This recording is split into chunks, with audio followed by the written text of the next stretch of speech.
Benvingudes i benvinguts a Compostamania. Avui hem vingut a Bocairent, un dels 93 municipis del Consorci de Residus COR, per a conèixer el seu model de recollida porta a porta.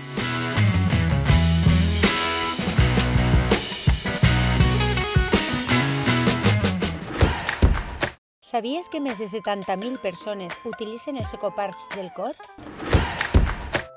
Estic amb Eloi, que és tècnic de medi ambient de Bocairent, i ell ens va explicar com funciona el model de recollida porta a porta que tenen ací al casc antic. Moltíssimes gràcies, Eloi, per atendre'ns i contar-nos des de quan comença este model de recollida. En primer lloc, en 2020 es van trobar unes problemàtiques associades a la recollida d'aquell sistema que teníem entonces, bé per olors dels contenidors que estaven en l'exterior, etc. Per tant, el que vam decidir és l'1 d'octubre de 2020 vam instaurar aquest model porta a porta en el qual s'eliminen aquests contenidors que hi havia i s'elimina un poc aquesta contaminació tant d'olors i d'acústica que hi havia en aquell entonces. El 1 d'octubre de 2020. El 1 d'octubre de 2020. I conta'm com funciona exactament, explica'm-nos tot el procés que... Sí, es va avisar a la població del barri, que és on està aquest model, perquè passaren per l'Ajuntament a recollir tota la infraestructura i els materials necessaris, com bé el cubell gris per a les fraccions d'envasos, de resta i de paper i cartró, i el cubell més petit marró, que era per a aquesta fracció orgànica que després veurem que la valoritzem en un altre lloc. I responen bé, no? Els ciutadans estan fent la tasca com toca. La veritat que sí, es tracta d'un procés llarg, com qualsevol canvi que s'instaura en un municipi, i per tant, a poc i amb educació ambiental aconseguim que aquestes fraccions estiguin més ben separades i les quantitats siguin les que toquen en cada fracció. Molt bé. A més, a nivell de sostenibilitat, aneu més enllà encara, Eloi, perquè sé que la recollida la feu en un vehicle que és especial. Sí.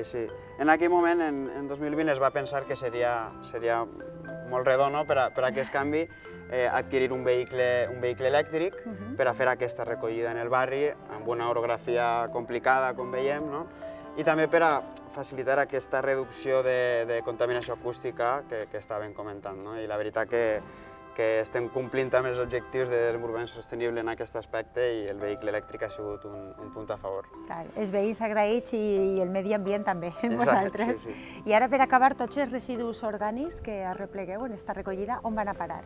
Sí, la fracció orgànica es va decidir juntar amb un altre projecte que tenim aquí al municipi i ho portem a una illa de compostatge que va instal·lar el Consorci i d'una banda agafem els residus que produïm en els tractaments silvícoles de prevenció d'incendis, el que seria l'estella o el material vegetal, i ho mesclem amb aquesta fracció orgànica que recollim en el porta a porta i per tant tenim un producte que és el compost, un adob de molta qualitat que cada vegada que el repartim la veritat és que el feedback dels agricultors i de la gent que ho utilitza en jardineria és molt positiu i és una manera d'eliminar residus domèstics d'un municipi en el propi municipi, sense aquest transport que també augmentaria la petjada de carboni, etc. Aleshores, en aquest aspecte l'economia circular es tanca molt bé, no? Està funcionant. Doncs res, només ens queda donar-vos les gràcies perquè porteu aquesta iniciativa ací a Bocairent. Gràcies també a tota la gent que està col·laborant en aquest projecte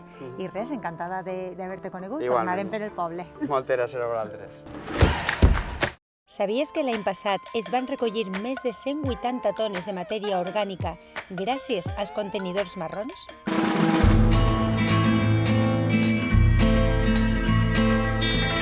El compostatge domèstic, el bo que té és que ens permet fer una autogestió de les restes de menjar, que són aproximadament el 55% de la bolsa de fem. Aleshores, aquest 55% de la bolsa de fem la podem gestionar a la nostra casa o a la nostra horta i podem evitar que arribi al sistema de recollida.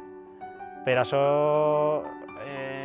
és molt important. Si tothom farà això, pràcticament no tiraríem basura, perquè el que queda és restes de reciclatge, de restes d'envasos, cartró, vidre i restes que poden anar a l'ecoparc. Aleshores, pràcticament no quedaria fem.